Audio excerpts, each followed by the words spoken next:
और दिल्ली विधानसभा चुनाव से जुड़ी बड़ी खबर इस वक्त आ रही है। कांग्रेस पार्टी की नई लिस्ट आ गई है। कांग्रेस ने अपनी चौथी लिस्ट जारी की है और इस लिस्ट में 5 उम्मीदवारों के नामों का ऐलान कांग्रेस पार्टी ने किया है। बवाना से सुरेंद्र कुमार, रोहिणी से सुमेश गुप्ता, करोलबाग से राहुल धानक, तुगलकाबाद से वीरेंद्र विदुड़ी, बदरपुर से अर्जुन भड़ाना को कांग्रेस पार्टी ने टिकट दिया है। तो कांग्रेस की चौथी लिस्ट है और इस चौथी लिस्ट में 5 उम्मीदवारों के नामों का ऐलान कांग्रेस पार्टी ने किया है। बड़ी बात यह है कि कांग्रेस दिल्ली विधानसभा चुनाव के लिए जो नामांकन की तारीख है वो 17 तारीख है और अब सिर्फ 2 दिन का वक्त बचा है। आज 15 तारीख खत्म हो गया, 16 और 17 2 दिन की तारीख बच रही है। तो उसमें कांग्रेस पार्टी की तरफ से ये चौथी लिस्ट जारी की गई है। कांग्रेस ने अपनी चौथी लिस्ट में 5 उम्मीदवारों के नामों का ऐलान किया है और कांग्रेस की इस लिस्ट को अगर हम देखें तो 5 उम्मीदवार कांग्रेस के हैं। बवाना से सुरेंद्र कुमार, रोहिणी से सुमेश गुप्ता, करोलबाग से राहुल धानक, तुगलकाबाद से वीरेंद्र विदुड़ी और बदरपुर से अर्जुन भड़ाना।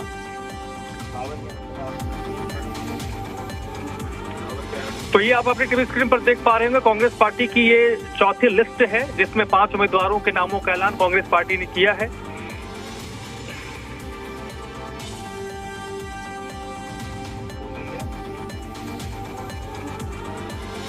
तो दिल्ली विधानसभा चुनाव के लिए कांग्रेस पार्टी ने अपने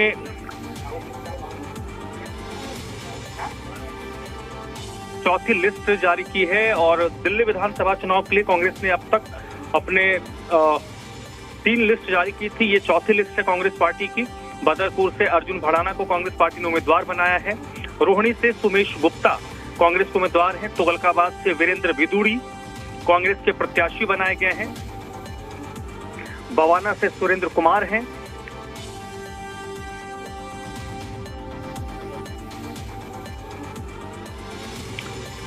तो बड़ी खबर इस वक्त की, कांग्रेस पार्टी ने दिल्ली विधानसभा चुनाव के लिए अपनी चौथी लिस्ट जारी की है और इस चौथी लिस्ट में 5 उम्मीदवार के नामों का ऐलान किया गया है।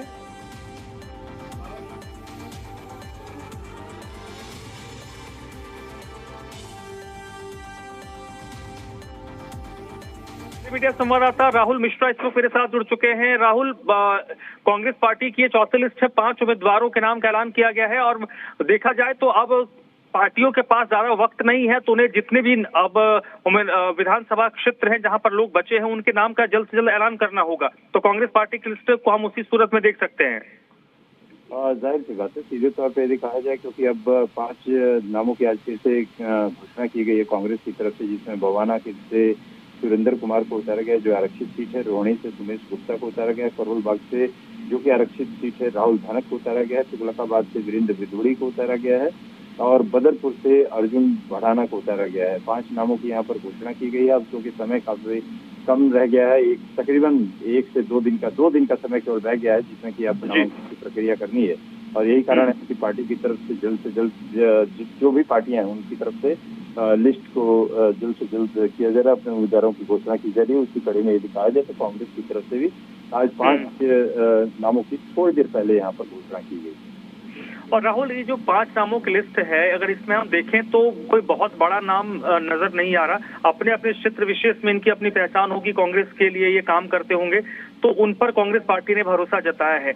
हम मान सकते हैं कि कांग्रेस पार्टी ने जिस तरीके से, क्योंकि इसमें कुछ वीवीआईपी सीट्स भी है, रोहिणी है, करोलबाग है, तुगलकाबाद है, बदरपुर, ये सब थोड़े हाई प्रोफाइल सीट्स माने जाते हैं क्योंकि इनमें इन सीटों पर जो भारतीय जनता पार्टी हो या आम आदमी पार्टी हो उनके तरफ से बड़े नाम हैं। विशेष तौर पर बीजेपी के देखें तो इन सीटों पर बीजेपी तक के जो बड़े नाम है वो चुनाव लड़ रहे हैं। जाहिर सी बात है, सीधे तौर पे दिखाया जाए कि क्योंकि कांग्रेस के पास सबसे बड़ी दिक्कत ये आई कि जब आम आदमी पार्टी सत्ता में आई उसके बाद से कांग्रेस के जो कैंडिडेट्स थे या कांग्रेस के जो बड़े नेता, कई नेता थे, उन्होंने पार्टी को बदल दिया। जो पहले सत्ता में थे या साथ में कहा जाए कि या पार्टी में पहले थे, उन्होंने पाला बदला और उस वजह से अब या कुछ ऐसे नेता भी थे जो कि पहले से यहाँ पर थे और उनके दिवंगत भी हो गए, कई ऐसे नेता थे जो कि दिवंगत भी हो गए। तो इसमें पार्टी के पास कहीं कहा जाए तो उसके बाद कोई चारा नहीं था। उसके बाद पार्टी अब नए जो उम्मीदवार हैं, नए कैंडिडेट्स हैं, उनके ऊपर भरोसा किया है और उनको मैदान में उतारा गया है। और अगर हम कांग्रेस पार्टी के रणनीतिक तौर पर देखें तो इसमें जो लिस्ट मुझे समझ में आ रही है, इसको थोड़ा डिस्क्राइब करेंगे राहुल। जातिगत समीकरण जिन विधानसभा जो विधानसभा है उसमें जातिगत समीकरण के आधार पर भी प्रत्याशी नजर आ रहे हैं। उस जातिगत समीकरण को भी साधने की कोशिश हुई है। जाहिर सी बात है, सीधे तौर पे आप सही कह रहे हैं। जैसे तुगलकाबाद की सीट को देखा जाए तो क्योंकि वो पूरा का पूरा इलाका देखेंगे तो तकरीबन जाट गुज्जर बाहुल्य क्षेत्र है। तो वहाँ से वीरेंद्र विधोड़ी को वहाँ पर उतारा गया है। बदरपुर का इलाका भी यदि कहा जाए तो जाट और गुज्जरों से वहाँ पे दबदबा काफी ज्यादा है, इसीलिए वहाँ अर्जुन भड़ाना को मैदान में उतारा गया है। तो रोहिणी क्योंकि रोहिणी जनरल सीट है तो वहाँ से सुमेश गुप्ता को उतारा गया है, जिनको कि चुनावी मैदान में उतरे हैं। आरक्षित है ये बवाना की सीट किया जाए तो वो क्योंकि आरक्षित है, सुरेंद्र कुमार को वहाँ से उतारा गया है। और राहुल धनक करोल बाग की जो सीट है क्योंकि वो भी आरक्षित सीट है, तो वहाँ से राहुल धनक को चुनावी मैदान में उतारा गया है। तो एक तरीके से जातिगत समीकरण को यहाँ पर साधने की कांग्रेस की तरफ से कोशिश की गई है। अब क्योंकि पार्टियों के पास काफी वक्त नहीं रह गया है यहाँ पर अपने अपने उम्मीदवारों को चुनावी मैदान में उतारने के लिए और अपने उम्मीदवारों को यहाँ पर घोषणा करने के लिए, तो इसलिए पार्टियां जल्द से जल्द अपने उम्मीदवारों के नामों की घोषणा यहाँ पर कर रही है। और इसी कड़ी में कांग्रेस की तरफ से भी आज नामों की घोषणा की है। अब तक अगर हम देखें राहुल तो कांग्रेस ने अब तक पहले जो तीसरी लिस्ट जारी की थी उसको जोड़कर देखें तो 63 सीट हो रहा था इसमें, और आज चौथी लिस्ट में 5 प्रत्याशी हैं, तो कुल मिलाकर 68। 2 विधानसभा सीट बाकी रह गई हैं शायद, और उन 2 सीटों पर संभवतः कल तक कांग्रेस पार्टी अपने उम्मीदवारों का ऐलान कर देगी, कल देर शाम तक। हाँ, जाहिर सी बात है कि कल ऐसे पार्टी ने जिनको, जो हमें सूत्र बता रहे हैं कि पार्टी ने जिनको लड़ाना है उनको यहाँ पर पहले से ही जानकारी यहाँ पर दे दी है, इंटरनल जानकारी दे दी गई है कि अपनी पूरी तैयारियां करके रखने के लिए।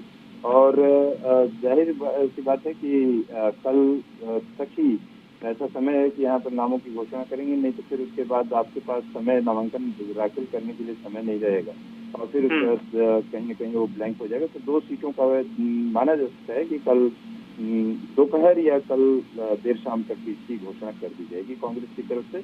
उम्मीद यही करता है आदमी, क्योंकि उन 2 सीटों पर ही पेच अभी फंसा हुआ है। उस पर कहीं कहा जाए कि चर्चा जरूर हो चुकी है, लेकिन पार्टी अभी इंतजार कर रही है, कुछ चीजों का इंतजार कर रही है और जल्दी उसके नाम की भी घोषणा कल देर शाम तक इसकी घोषणा कर नहीं। और इसमें एक रणनीतिक तौर पर राहुल ये भी एक चीजें राजनीति में होती है कि भले पार्टियां कुछ समीकरण को देखते उम्मीदवारों के नाम का ऐलान नहीं करती हैं, लेकिन जो संभावित प्रत्याशी होते हैं उन तक मैसेजिंग पार्टियां जरूर कर देती हैं, क्योंकि परसों 17 तारीख तक अगर नामांकन की तारीख है तो उससे पहले जो प्रत्याशी होते हैं उनको बहुत सारी चीजों को, कागजी कार्रवाई को पूरी करके रखनी होती है। तो कहीं ना कहीं ये मैसेजिंग तो जो राजनीतिक दल हैं वो उम्मीदवारों को मैसेज कन्वे कर देते हैं।